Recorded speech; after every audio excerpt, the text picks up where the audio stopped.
O ministro Flávio Dino classificou a fraude do INSS como uma tragédia social em fala durante sessão plenária do STF. Dino se manifesta sobre o caso ao passo em que o novo ministro da Previdência, Volney Queiroz, no Senado, diz que o ladrão do INSS entrou na casa entre 2019 e 2022. Além disso, ainda nesta quinta-feira, vieram a público mais informações sobre o depoimento da testemunha, que diz ter sido ameaçada de morte quando tentou delatar o esquema, em 2020. Nós estamos vendo esta tragédia social do INSS.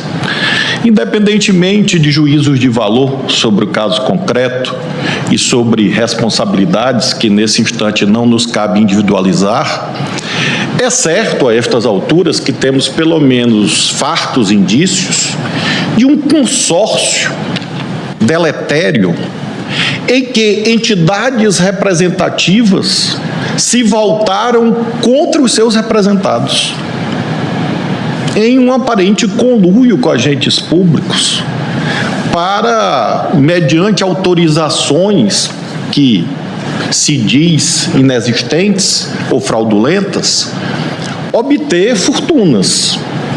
Como disse, não me cabe aqui, nem a esse tribunal, fazer uma cognição antecipada e exauriente sobre os eventos. Me refiro apenas àquilo que a Polícia Federal, o próprio Ministério Público e o Poder Judiciário, nas instâncias ordinárias, têm encontrado. Carros de luxo, bens, aviões, que, obviamente, é uma atipicidade em se tratando de entidades representativas de aposentados. Por que eu faço essa alusão? Para entender a magnitude dessa controvérsia. A Constituição, por intermédio da emenda 45, sabiamente, previu essa hipótese de haver uma espécie de patrocínio infiel, de traição do mandato. O sindicato, ou uma associação, em vez de defender os seus associados, se volta contra eles.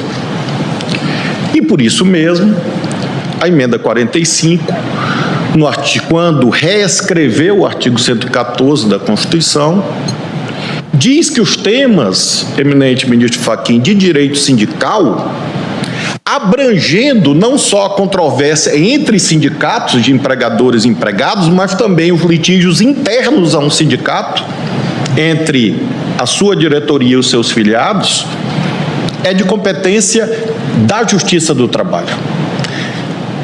Porque exatamente há de ter uma solução em que essas controvérsias não fiquem externas ao controle jurisdicional. Uma das entidades representativas citadas por Dino, a Conafer, está no centro das investigações e teria começado a efetuar os descontos irregulares ainda no governo passado. Mais do que isso, reportagem do Jornal Nacional mostrou que um ex-funcionário chegou a ser denunciado de morte ao denunciar em 2020 os desvios.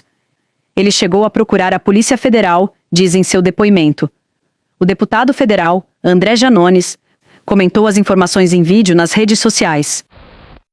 Dá uma mão cheia. 5 anos que o esquema do INSS foi denunciado e o governo Bolsonaro não fez nada. O Jornal Nacional já mostrou muita coisa, mas a gente foi além.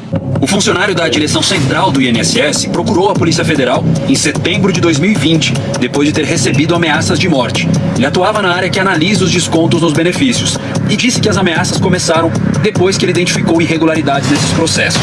Gente, o servidor fez isso depois de ser ameaçado de morte durante o governo de quem? Do Bolsonaro. Acompanhei.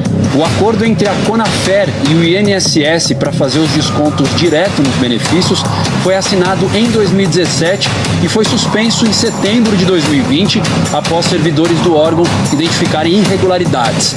Em outubro, o então presidente do INSS, Leonardo Rolim, transferiu da diretoria de benefícios para a diretoria de atendimento a responsabilidade por analisar esses acordos. A mudança permitiu que a Conafer fosse reabilitada. Agora, sabe o que é o que mais chama a atenção? É que só depois das denúncias dos técnicos do INSS é que o contrato foi suspenso. Isso por menos de 30 dias. Foi só o tempo do governo Bolsonaro mudar quem cuidava da diretoria. Na época, a Conafer chegou a homenagear o então diretor de atendimento do INSS, Jobson de Paiva Salles, responsável por reverter a suspensão. Para tudo aqui. Vocês entenderam isso daqui? Um servidor do INSS percebeu que tinha rolo. Falou, olha, tá estranho. E aí ele procura o INSS, faz a denúncia e o INSS não faz nada e, coincidentemente, ele começa a receber ameaças de morte. Aí ele procura a justiça. E aí o que é feito? Mandam parar de roubar os aposentados? Começam a investigar as fraudes? Não. Nada é feito e o processo é arquivado. Tudo durante o governo Bolsonaro. Em março de 2021, o presidente da Conafer, Carlos Roberto Ferreira Lopes, prestou depoimento na investigação da Polícia Civil.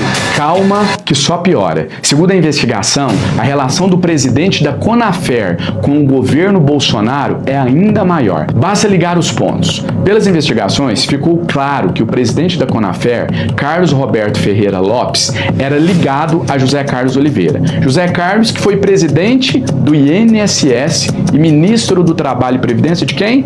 Do Bolsonaro. A polícia apurou que Cícero Marcelino, um assessor de Lopes, era o operador financeiro da Conafer, que, por sua vez, realizou movimentações financeiras com quem? Com o José Laudenor, sócio de José Carlos Oliveira, em ao menos 2 empresas. Isso é muito grave. A alta cúpula do governo do Bolsonaro, ela está envolvida no surgimento do caso, exatamente quando os convênios aumentaram. E está só começando, viu?